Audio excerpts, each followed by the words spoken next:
This is what I want to happen. I want Sydney McLaughlin to only run the 400 hurdles next year. I want Athing Mo to only run the 800 next year. I want them both to win gold in 2023.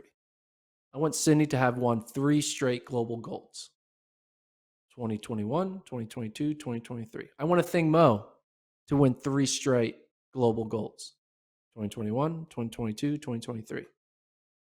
And then I want both of them to be like, all right, who actually is the real talented one here? And they both scratch their primary event and they only go all in on the flat 400. And then we have Athing Mo versus Sydney McLaughlin in the 400 only. So there's no backup plan. There's no like, this is my secondary event. We both are putting aside our 400 hurdles and our 800 to the side to match up one-on-one in Paris for a 400-meter Olympic title. So one of them Or they is just do going it to next year. end their streak. We just do it next year. Why can't the streak be 2? Why does the streak need to be 3? I want 3. I want to be more of a build-up. I want there to be like, no, I don't. I mean, that's what I want. I'm willing to be patient here. Sydney would be the big favorite, though, right? What's the argument against Sydney? I don't know if Sydney would be the big favorite, bro. I think she'd be. Don't call me bro. First of all, you're in your mid-30s, sir. I don't. Thank you, friend. I'll play bro if I want. You're my bro.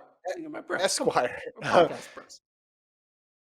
What would the line go off at? I mean, Sydney would be the favorite, right? Let's just start there. She has to be the favorite. Is she? Yes. I think Athing Mo going all out can run 48 low. 48 low? What? What are you talking about? 48 low? Yeah. I mean, you don't think Athing Mo can run 48 seconds in a 400? I mean, Miller Weibo's okay. 48 seconds is different than 48 low.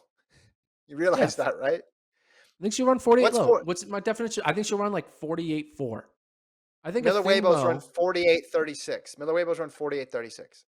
I think Athing Mo can be better. She's 20 years old.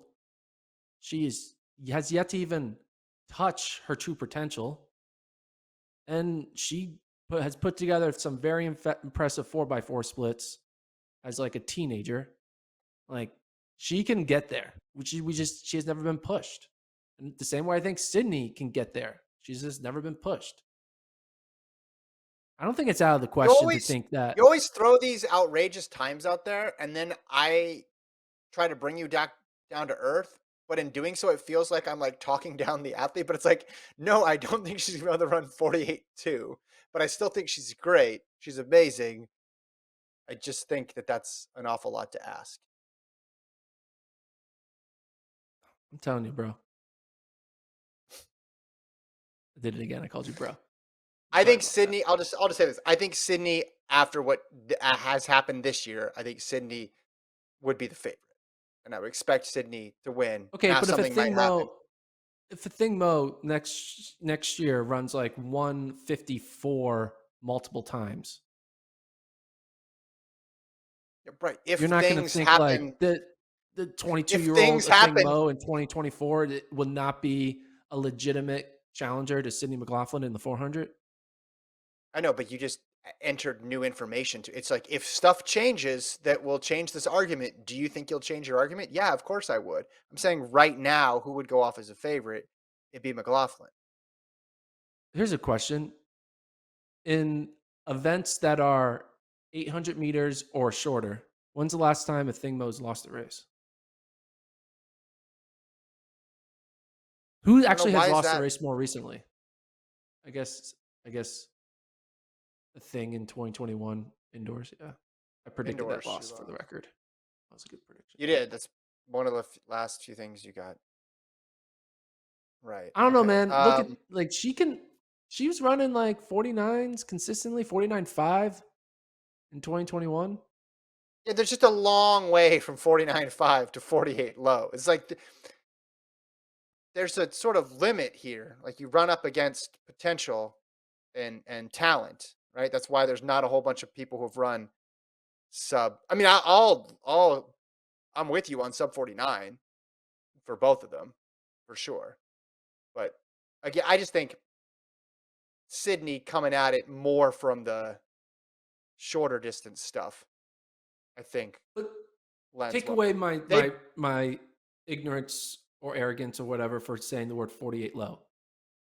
It would be pretty cool if they both go on to win next year. They're both 3 for 3 in their primary event, and then they both are like, "We are done with this. We are meeting now in the middle," and then they race each other, and it'd be a lot of entertainment value around that because it's like, all right, we're seeing the greatest 400-meter hurdler go up against the current era's best 800-meter runner, and they're meeting. You know, it's like the who raced each other? Michael Johnson versus who when they ran the 150 Donovan Bailey, that was a and classic. Donovan I think Barrett, we and all when Johnson faked an injury because he did that, but he'll never admit it. I, but I don't care. Like, I don't know. I don't need the third race between Mo. I don't need them to win for a third Well, time. what I I think you're need just is I need a Thing delaying Mo to inevitable. like have another season of like because a Thing Mo we thought she'd be running faster than what she's running now. She's still winning, so she's still maintaining that eliteness. But I want one more year of a Thing Mo kind of like developing an even greater resume, so that matchup has more weight to it. Because I feel like that matchup next year won't have the same weight as that matchup being in 2020. I need a Thing Mo to get a little bit more star power. Well, but they're just totally. They're both winning gold medals, but they're in different spots in their events completely. That's why I need the Thing Mo to go out and run 154s, maybe flirt with the 153, and then he'd be like, okay, this is Well, kind I of know, like but what Sydney's doing with her 51-second stuff. And then boom, together. no, you'd need her to break the world record, and you'd need there to be no reason for her to continue at the event because she's the undisputed greatest 800-meter runner of all time, which is where Sydney's at. That's what you'd need, but I don't think that's going to happen over the course of a year. If you ask me which one are we more likely to see in a 400, just in general, it's her. It's her by a long shot. It's Sydney McLaughlin by a long shot. In part, if you're trying to win a gold medal, why would you go into an event where Sydney McLaughlin is running it? Why would you choose the Because harder path?